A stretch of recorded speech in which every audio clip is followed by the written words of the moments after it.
Homens de Cristo, defensores da família, da moral e dos bons costumes. Mentira! Parece até aquela dança, né, na época de São João, as quadrilhas de festa junina. Quadrilha, é quadrilha mesmo. Mentira! Quadrilha, quadrilha no Ministério da Educação. O governo Bolsonaro foi exposto nesta semana que passou com a prisão pela Polícia Federal de Milton Ribeiro, ex-ministro da Educação, muito ligado à família Bolsonaro, especialmente à primeira-dama Michele Bolsonaro. Ele estaria envolvido num esquema de corrupção dentro do Ministério para desvio de recursos intermediados por pastores evangélicos. Em março deste ano, o Milton Ribeiro tinha caído numa gravação, uma reunião com pastores, fazendo tráfico de influência, dizendo, não, eu vou liberar dinheiro para esse aqui, ó, e vou liberar porque foi o presidente que pediu. Tem gravação sobre isso, hein? Vamos acompanhar? A minha prioridade é atender, primeiro, os municípios que mais precisam. E segundo, atender a todos os que são amigos do pastor Gilmar. Não tem nada com o Arilton e tudo com o Gilmar. Está entendendo, Gilmar? Sim, senhor. Ele também escuta, ele escuta. Então, o Gilmar. Obrigado. Que foi um pedido especial que o presidente da República fez para mim sobre a questão do Gilmar, apoio. Então, o apoio que a gente pede não é segredo, isso pode ser publicado. É apoio sobre a construção das igrejas. Essa gravação é de alguns meses atrás, mas agora houve a prisão realmente. Milton Ribeiro preso e também os pastores Gilmar Santos e Arilton Moura. Bom, na época em que a gravação tinha saído, em que o ministro foi até depois demitido, né? Em março, abril, Bolsonaro chegou a dizer que botava a cara no fogo, não era nem a mão, eu ponho a cara no fogo pelo Milton Ribeiro. Depois da prisão, essa fala do Bolsonaro foi relembrada e uma centena de memes circulou pela internet para escancarar a hipocrisia do governo Bolsonaro. O Milton, coisa rara de eu falar aqui. Eu boto a minha cara no fogo pelo Milton, minha cara toda no fogo pelo Milton. Eu boto a minha cara no fogo pelo Milton. A minha cara no fogo pelo Milton, pelo Milton. Estão fazendo uma covardia com ele. Minha cara toda no fogo pelo Milton. Bom, a avaliação em Brasília, dentro da campanha bolsonarista, é de que esse caso foi um desastre. Um desastre porque pegou o núcleo do discurso de Bolsonaro. Ele costuma dizer, o meu governo tem defeitos e tal, mas pelo menos ninguém rouba, não tem corrupção. Está até dizendo isso nessa campanha prévia aí de televisão, no horário político do partido dele. E todo mundo sabe que os esquemas são variados, é a família da rachadinha, compraram casa, compraram até mansão em Brasília sem ter origem para o dinheiro. Então tem muito esquema rolando. No caso das vacinas, isso ficou muito claro também na CPI, mas agora pegou alguém que é muito próximo.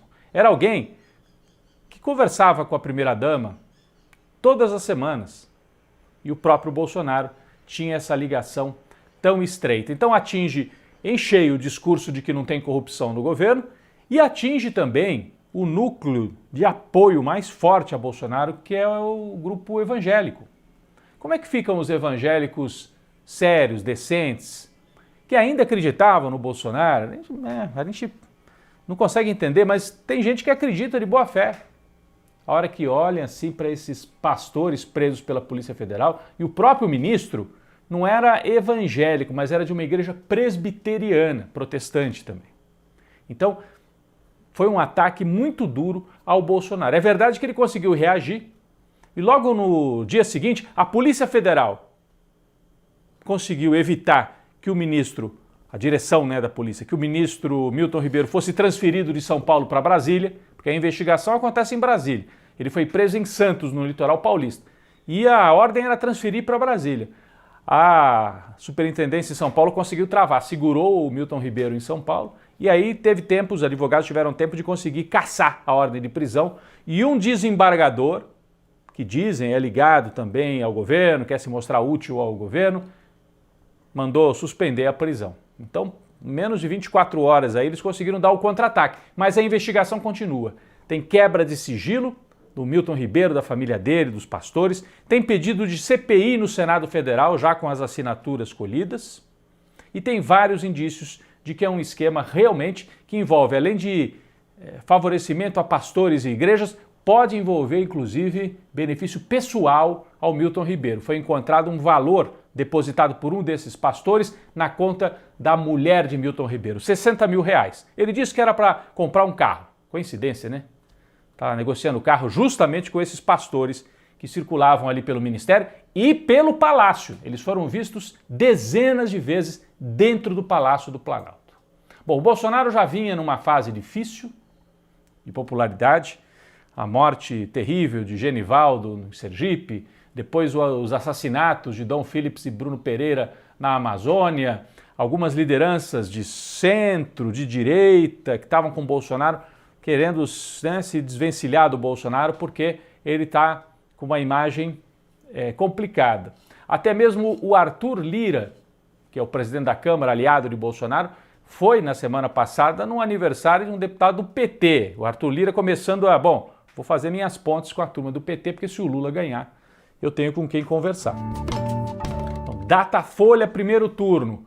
Lula, 47%, Bolsonaro, 28%, Ciro, 8%, Janones, 2%, e aí alguns outros com 1%, inclusive a Simone Tebet, com apoio do PSDB, do MDB, que não sai de 1%. Esse resultado significa que Lula tem 47% e todos os outros somados têm 41%. Ou seja, o Lula tem mais do que a soma dos adversários, ganharia em primeiro turno. Mas se tiver segundo turno, é uma surra também. O Lula, 57%, Bolsonaro, 34%. Bolsonaro tem uma rejeição altíssima, 55% dizem que não votariam em Bolsonaro de jeito nenhum, contra 35% que não votariam em Lula. É um recorte que mostra a força do ex-presidente Lula. A pesquisa mostra esse favoritismo, mas indica também uma resiliência de Bolsonaro, né? Depois de todos os escândalos, preço de gasolina, os assassinatos na Amazônia, denúncias e tudo isso, o Bolsonaro mantém esse núcleo duro aí entre 28% e 32%, que permite a ele ir ao segundo turno, se houver, e ser a principal força disputando com Lula. Então, alguns fatos também reforçam a impressão de que existe um núcleo bolsonarista, um núcleo de direita muito forte na sociedade brasileira. Não é só o Bolsonaro. Existe uma cultura conservadora de direita. Olha este caso da juíza em Santa Catarina. Uma menina de 11 anos foi estuprada, engravidou e vai à audiência. E o que a juíza faz? Tenta convencer a menina a não fazer o aborto. E no Brasil é legalmente permitido o aborto num caso desses. Uma menina de 11 anos. A juíza, enfim, o registro da audiência é lamentável. A juíza tenta convencer a menina, talvez por razões ideológicas, né, contra o aborto, mas nesse caso a saúde, a vida de uma criança de 11 anos. E outro fato também horrível, lamentável, um procurador do município de Registro, no interior de São Paulo, agrediu a colega, que era chefe dele, talvez um desses machões que não aguentam ser chefiados por mulher, e bateu muito nela. Foi preso. Ele foi preso e a juíza acabou derrotada em Santa Catarina também, porque no final a justiça autorizou, né, a instância superior autorizou o aborto. Então, são demonstrações de que o bolsonarismo não é só eleitoral, não é só na política, está aí na sociedade e tem que ser derrotado nas urnas em outubro e também derrotado no debate para a gente superar esse momento de trevas vivido pelo Brasil.